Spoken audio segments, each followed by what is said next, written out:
1996 সালে মিশরের প্রথম সফরে একটি কিতাব এনেছিলাম, নুজহাতুল মাজালিস। সেই নুজহাতুল মাজালিসে একটি কাহিনী লেখা হয়েছে এভাবে: হযরত আলী রাদিয়াল্লাহু আনহু শ্রমলব্ধ কাজ করতেন। তিনি ক্ষুধা নিয়ে বাসায় যখন ফিরেছেন, হযরত ফাতেমাকে ডেকে বললেন, ফাতেমা, বাসায় কোনো খাবার আছে বাড়িতে? ফাতেমা বললেন, না। হাসান হোসেন ওরাও সকাল থেকে কিছু খায় নাই, এবং কালকেও তো আমাদের খাবার ছিল না। এরকম হযরত আলী কাজ করে আসছে, প্রচণ্ড ক্ষুধা, এখন শুনছেন বাসায় কোনো খাবার নেই। খাবারের ইন্তজাম কি করে হবে?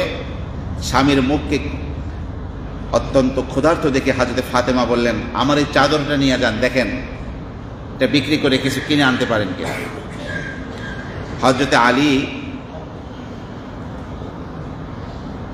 ফাতেমার চাদরটা নিয়ে বাজারে বসেছেন। বাজারে বসার পরে এক লোক জিজ্ঞাসা করছে, এই চাদর কি করবেন? বলছে, বিক্রি করব। কয় টাকা? আপনাকে কয় টাকা দেবেন? বলছে, আমি 6 টাকা দিব। তো হযরতে আলী 6 টাকায় বিক্রি করলেন। তখন যে রৌপ্য মুদ্র, রূপার টাকা, এই টাকার কয় টাকা বিক্রি করলেন? সবাই কথা কি শুনতেছেন? 6 টাকা বিক্রি করলেন। ঠিক টাকাটা নিয়ে বাজার শুরু করবেন, এই টাইমে এক ভিক্ষুক এসে বলছে, আমার এই আল্লাহর রাস্তায় কিছু দেন, আমার পরিবারে 7 দিন যাবৎ কোনো খাবার নাই।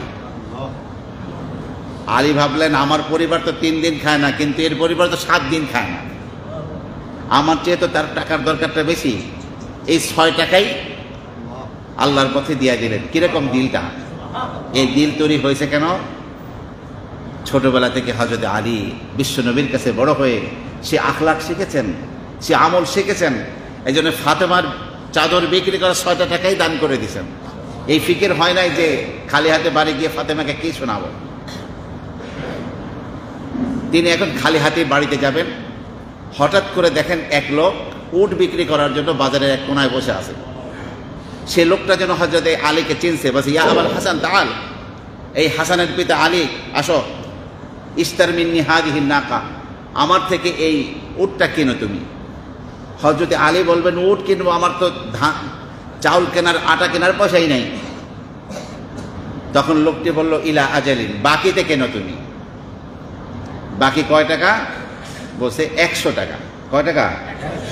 বাংলাদেশের 100 টাকা। 2 কেজি ডাল, 2 কেজি আলুও পাওয়া যায় না। আল্লাহ, কারাই সিন্ডিকেট, কারা এই অবস্থাগুলো করছে? আল্লাহ পাক এই সিন্ডিকেটগুলোকে ভেঙে দিন। সবাই বলেন আমিন। এই কার সাথে যারা করে মানবতাকে ধ্বংস করে, এরা সমাজের শত্রু, মানবতার শত্রু এরা। আমার প্রিয় ভাইরা, হযরত আলী বাকিতে লোকটার কাছ থেকে উট কিনলেন কয় টাকায়? 100 টাকায়।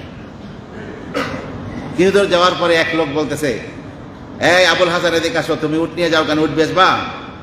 হযরত আলী বললেন, আমি বেচবো। হ্যাঁ। বলছে, কয় টাকায় বেচবা?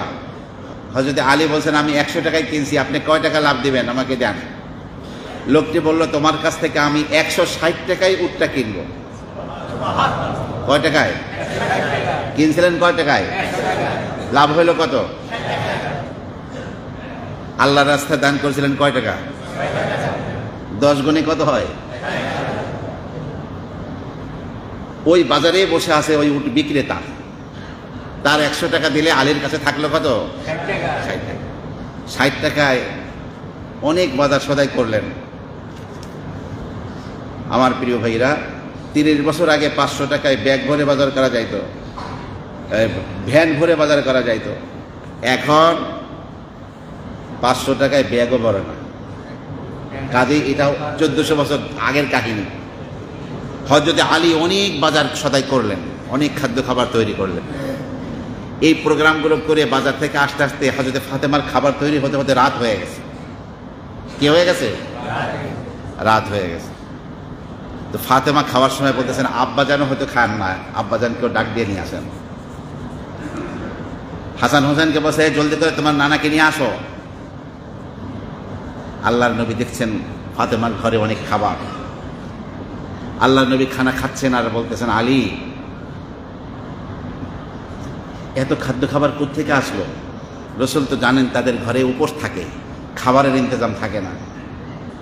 পুরা কাহিনী যখন হযরত আলী বলতেছেন, রসুল হাসতেছেন আর বলতেছেন, জানো আলী, তোমার কাছে উটটা বিক্রি করছে কে? বলছে, না ইয়া রাসূলুল্লাহ, জানি না। বলছে, জিবরিল ফেরেশতা তোমার কাছে উটটা 100 টাকা বিক্রি করছে। কে বিক্রি করছে? আর জানো তোমার কাছ থেকে কিনছে কেটা 160 টাকা দিয়া? সে হলো মিকাইল ফেরেশতা। আর আমার ফাতেমার চাদর বিক্রি করার কারণে যেহেতু উটটা তুমি মালিক হয়েছ, ওই উটটাই আমার ফাতেমার জন্য থাকবে। ফাতেমা এই উটের উপরে সওয়ার হয়ে কিয়ামতের ময়দানে সে পুলসিরাত পাড়ি দিয়ে চলে যাবে। তো হযরত আলী ব্যবসা করছিলেন কার সাথে? আল্লাহর সাথে। যে ঠকছেন না জিতছেন? জিতছেন। আমরা জেতার চেষ্টা করবো তো ইনশাআল্লাহ।